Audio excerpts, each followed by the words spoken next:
La mañana en el barrio comenzó con el ajetreo habitual de voces y secretos compartidos a media voz. En el establecimiento de siempre, el ambiente estaba cargado de esa energía eléctrica que solo las noticias frescas pueden generar.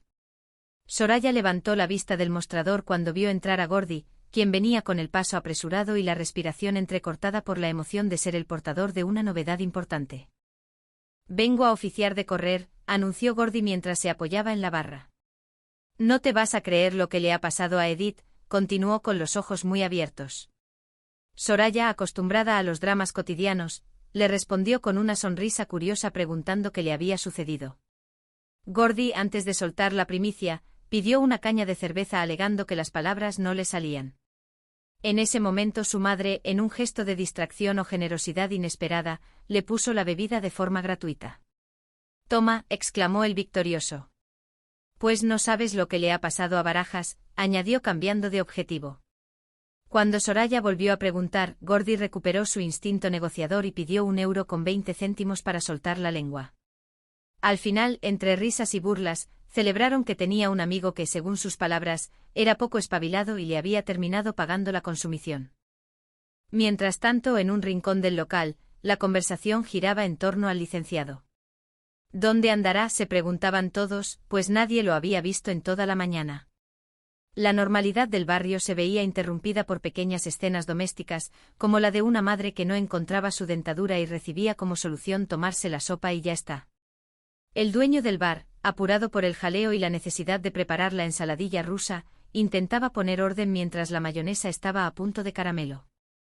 En ese contexto apareció Mauricio, siempre con su estilo particular. Se acercó a Irina con palabras dulces, llamándola su preferida y elogiando su figura, bromeando sobre cómo un cuerpo así podía venir de un país comunista. Pero la calma duró poco.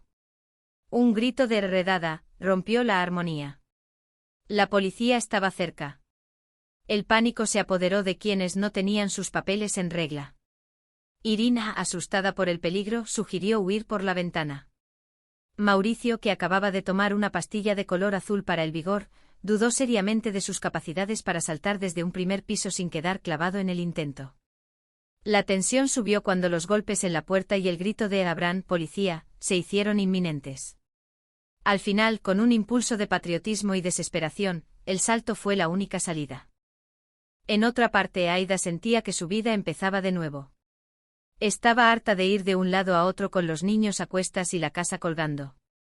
Era su momento de decidir por dónde andar. Exhausta, pidió algo de beber, rechazando el agua porque decía que con ella se ahogaba la gente, prefiriendo una cerveza bien fría con su espuma. Ante las acusaciones de mendigar, ella se defendía con orgullo, asegurando que si quisiera pedir caridad fingiría una cojera para dar lástima, pero que podía vivir perfectamente sin bebida.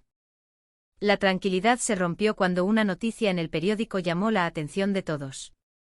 Según una supuesta profecía de los antiguos mayas, el próximo martes por la tarde se acabaría el mundo tal y como lo conocemos. La confusión fue total. Algunos pensaban que los mayas eran una familia de vecinos, otros, como el joven Fidel, intentaban aplicar la lógica científica diciendo que era una cortina de humo para tapar la crisis. Sin embargo, el miedo caló hondo en Barajas y su compañero. Si el mundo se acababa el martes a las 5, coincidiendo con un eclipse de sol que dejaría todo en oscuridad total, la señal de Dios parecía clara. Mauricio, por su parte, decidió acoger a un grupo de mujeres que se habían quedado sin lugar tras el cierre de su club. Las presentó una a una: Irina, Simona, Jessica, Encarni, Noemí, Débora y Natasia. A pesar de las críticas de Chema, quien las llamaba meretrices, Mauricio insistía en que eran como su familia, y que no las dejaría en la calle. Chema, con su espíritu educador, propuso ayudarlas a sacar el graduado escolar para que tuvieran un futuro lejos de los locales nocturnos. El examen inicial fue un desastre cómico, con respuestas que mezclaban conceptos históricos con picardía, pero la intención de redención seguía en pie. Por otro lado, Lorena vivía su propio idilio. Había conocido a Omar, un chico que le devolvió unas prendas olvidadas y que resultó ser, según ella, un auténtico príncipe. A pesar de los prejuicios de su abuela y de sus amigos, que le advertían sobre las diferencias culturales, Lorena estaba fascinada por su caballerosidad y su romanticismo. Cuando Omar mencionó que su padre trabajaba en el sector del petróleo, la familia de Lorena ya se veía viviendo entre lujos, helicópteros y baños de leche de burra. La palabra jeque resonaba en sus cabezas como una campana de oro. Mientras tanto, Luisma y Barajas, convencidos de que el apocalipsis era real, pusieron en marcha el plan Código Chumino para sobrevivir a los jinetes del juicio final. Taparon las puertas con tablas y prepararon trampas con monopatines y chinchetas. Pero lo más sorprendente fue el consejo que recibieron: para ser invisibles ante la muerte, debían envolverse completamente en papel de aluminio. Allí estaban los dos, brillando como dos envoltorios de bocadillo gigantes, convencidos de que el metal los protegería de cualquier mal celestial. El martes por la tarde llegó con el eclipse oscureciendo el cielo. Lorena esperaba ansiosa la visita de sus suegros millonarios, mientras Mauricio lidiaba con las presiones de los antiguos jefes de las chicas, que querían que volvieran al trabajo. La tensión entre la educación y el vicio, entre el miedo al fin del mundo y la esperanza de un braguetazo millonario, mantenía al barrio en un vilo constante.